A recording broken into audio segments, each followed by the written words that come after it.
అసలు ఏంటి మీ family background ఏంటి? ఎక్కడ పుట్టారు? ఏంటి కథ? అమ్మ వాళ్ళది కాకినాడ, నాన్న వాళ్ళది ఆ! ఖమ్మం. మీరు కాకినాడ? ఆ! ఏయ్! ఎక్కడ మీది కాకినాడలో? మీది కాకినాడ, మాది కాకినాడ అన్నట్టు. కాకినాడలో అంటే ఒక ప్లేస్ ఏం లేదు. చాలా మా తాత వాళ్ళు అద్దింట్లో ఉండేవాళ్ళు. ఓకే. మీకు జగన్నాథపురం, సత్యం తల్లిగుడి వీధి, ఎక్కడ? మాది జగన్నాథపురమే. తర్వాత చార్టీస్. ఆ! జగన్నాథపురంలోనే చార్టీస్ చార్టీస్ దగ్గర ఇవన్నీ ఉంటాయి. వాటర్ ట్యాంక్ ఒకటి ఉంటది కదా! అవును. ఆ వాటర్ ట్యాంక్ పక్క సందులో నూకాలమ్మ తల్లి గుడి ఏదో చెప్తారక్కడ. సత్యం తల్లిగుడి వీధి అంటారు. ఆ! సత్యం అదే తల్లిగుడి ఏదో వీధి. టెంపుల్ స్ట్రీట్ అది. అక్కడ ఉండేవాళ్ళు మా తాత వాళ్ళు. నాకు ఇవన్నీ బేసిక్‌లీ ఏంటంటే సమ్మర్ హాలిడేస్‌కి మాత్రం అక్కడికెళ్ళేవాళ్ళం. చూసారా మీరు కాకినాడ అయితే? ఎందుకు లేదు? అంటే ప్రతి సమ్మర్ హాలిడేస్‌కి కాకినాడ అమ్మ వెళ్లారు. తీసుకుపోద్ది కదా! అలా ఓకే. అక్కడ అక్కడ చదువుకుంది లేదు, ఉన్నది లేదు. బట్ బేసికలీ సమ్మర్ హాలిడేస్‌కి మాత్రం వెళ్ళేవాళ్ళం. హ్మ్. నాన్న వాళ్ళది ఖమ్మం. ఓకే. అక్కడికి కూడా వెళ్ళింది లేదు. మరి నాన్నకి ఉద్యోగరీత్యా ట్రాన్స్‌ఫర్స్ అవుతూ ఉండేవి. మీ ఫాదర్ ఏం చేస్తుండేవారు? ఇంజినీర్ ఉండేవాళ్ళు. First okay. నాన్న ఆర్మీలో ఉండే. ఆహా! సో, నాగాలాండ్, కోహిమా అక్కడ చేశారు. అస్సాం. హ్మ్. తర్వాత ఇటొచ్చేసారు.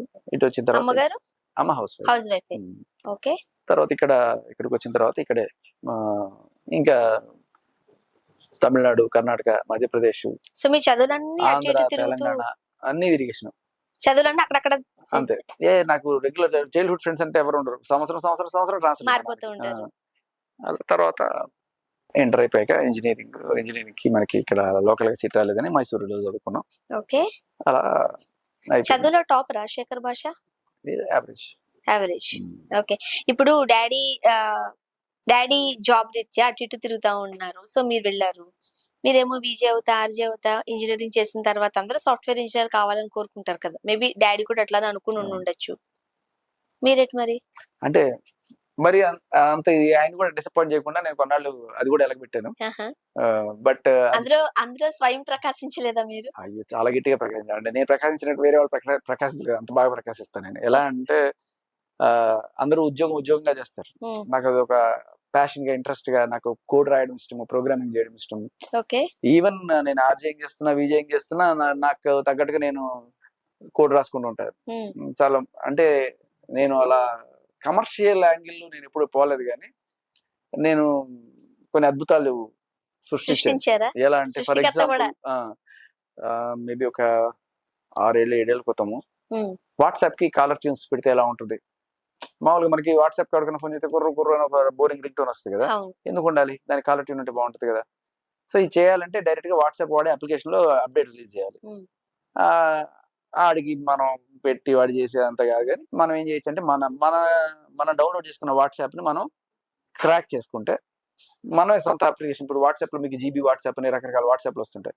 అలా మనమే ఒక కోడ్ గనక రాసుకోగలిగితే దాన్ని మనం సైన్ చేసుకొని మనమే ఇన్‌స్టాల్ చేసుకోవచ్చు. ఓహ్! సో, దీనికి ఐఫోన్‌లో అయితే దాన్ని జెయిల్ బ్రేక్ చేసుకోవాలి. ఇదైతే ఫోన్‌లో రూట్ చేసుకోవాలి. హ్మ్. మన ప్రోగ్రామ్ అని రాసుకొని చేశాను నేను. చేసారు. చేసి ఎవడు ఫోన్ చేసినా కూడా నా ఇష్టం వచ్చిన పాట పెట్టుకునేవాడిని. ఓహ్!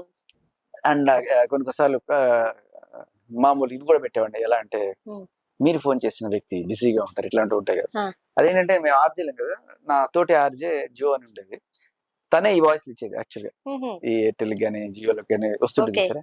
మీరు డయల్ చేసిన సబ్‌స్క్రైబర్ ఎప్పుడు బిజీగా ఉన్నారు. ఆ! దయచేసి కాసేపు ఆగి ఫోన్ చేయండి.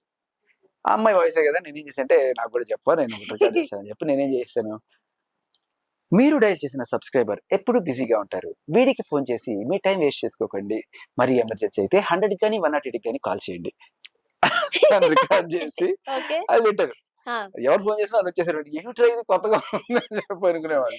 మీరు కావాలని ఫోన్ వెంటనే లిఫ్ట్ చేసి కూడా ఉండకపోయి ఉండొచ్చు. అంటే ఇంకొకటి అది వినాలి కదా వాళ్ళు. ఇంకొకటేంటంటే చాలా సార్లు మనకి ఫోన్ రింగ్ అవుతున్నప్పుడు హ్మ్. అంటే మీరు నాకు ఫోన్ చేశారు. మీకు కాలర్ ట్యూన్ వస్తుంది. కాలర్ ట్యూన్ వస్తున్నప్పుడు మీరేదో మాట్లాడుతూ ఉంటారు. ఓకే. అది నాకు వినబడదు. నేను ఎత్తినప్పుడే మీరేం మాట్లాడారో వినబడుతది. అవును. కానీ నేనేం చేశానంటే ఈ కాలర్ ట్యూన్ మీకు వినిపిస్తున్నంత సేపు మీరేం మాట్లాడుతున్నారో కూడా నాకు వినబడుతదనమాట. సో, ఈ దరిద్రుడు ఏం పెడతాడో వీడు ఇట్లా అంతా మీరు మాట్లాడుతుంటారు చూసారా? అవంతా నేను వింటూ ఎంజాయ్ చేస్తుంటానన్నమాట ఒక పక్క. అమ్మో! సో, అదేంటి అలా? ఇది బేసికల్లీ ఒక ఆన్సరింగ్ మెషిన్ టెక్నాలజీలో మనం దీన్ని క్రియేట్ చేసామన్నమాట. అదేంటంటే మీకు తెలీదు ఆల్రెడీ లిఫ్ట్ అయిపోయి ఉంటది. ఓహ్! లిఫ్ట్ అయిపోయి దీంట్లో నుంచి వాయిస్ ప్లే అవుతూ ఉంటది. ఒక సో మీరు రికార్డ్ ప్లే హలో అవుతది. అన్నంత వరకు మాకు తెలీదది. తెలీదు. మీరు మాట్లాడేవన్నీ నాకు వినపడుతుంటాయన్నమాట. అప్పుడప్పుడు నేను ఇట్లా ఇప్పుడంటే మనకి ఔట్ గోయింగ్, ఇన్‌కమింగ్ ఫ్రీ. ఒక మేబీ 10 ఏళ్ల క్రితం అట్లా ఆ టైంలో అవుట్ గోయింగ్ ఛార్జ్ చేసేవాళ్ళు.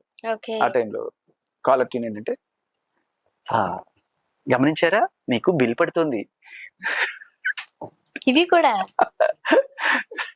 అంటే నేను ఎంత అవుట్ ఆఫ్ సోషల్ గా ఉండేవాడిని అంటే, నాకు నా ప్రపంచమే ప్రపంచమే ఇది, నన్ను ఎవరు డిస్టర్బ్ చేయదు, నేను ఈ ప్రోగ్రామింగ్ చేసుకుంటూ ఇలా విచిత్రాలు చేసుకుంటూ ఆ సైంటిఫిక్ టెక్నాలజీ దీంట్లో బతికేసేవాడిని. అంటే మీకు అంటే టెక్నికల్ గా చాలా నాలెడ్జ్ ఉండింది. చాలా అంటే I love what I do, and ఈ ప్రోగ్రామింగ్ కానీ ఈ ఫోన్స్ కి సంబంధించి కానీ చేసేవాడిని అలా. మరి అటు నుంచి బీజే, ఆర్జే ఈ రూట్ ఏంటి మళ్ళా? అసలు అంటే ఇది బతకడానికి, ఇది ప్యాషన్. ప్యాషన్. ఓహో! సో ఇప్పుడు నాకు రెండు ఇష్టమే, ఇది కూడా ఇష్టమే. ఓకే. బట్ దీంట్లో డబ్బులు ఎలా సంపాదించాలి, దీన్ని వాళ్ళకి పంపించి వీళ్ళకి పంపించి ఇటువంటివి అంటే ఆ టెక్నాలజీ ఉండదు నాకు. ఎంతసేపు ఐ జస్ట్ వాంట్ ఎంజాయ్. నేను దీంట్లో కూడా మీరు గమనిస్తే నేను ఒక యూట్యూబ్ ఛానల్ పెట్టి నా జోకులన్నీ దీంట్లో పెట్టి సంపాదించాలనుకుని, I just want enjoy the situation. జోకులు దడ వేసేసి హ్యాపీగా ఆ సిచ్యువేషన్ బాగుండాలనుకుంటాను తప్ప దీని నుంచి డబ్బులు ఎట్లా ఎక్స్ట్రాక్ట్ చేయాలని అనే ఇది ఉండదు. అది అది ఒకవేళ అది వచ్చింది అనుకోండి, నా పీస్ అంతా పోతుంది.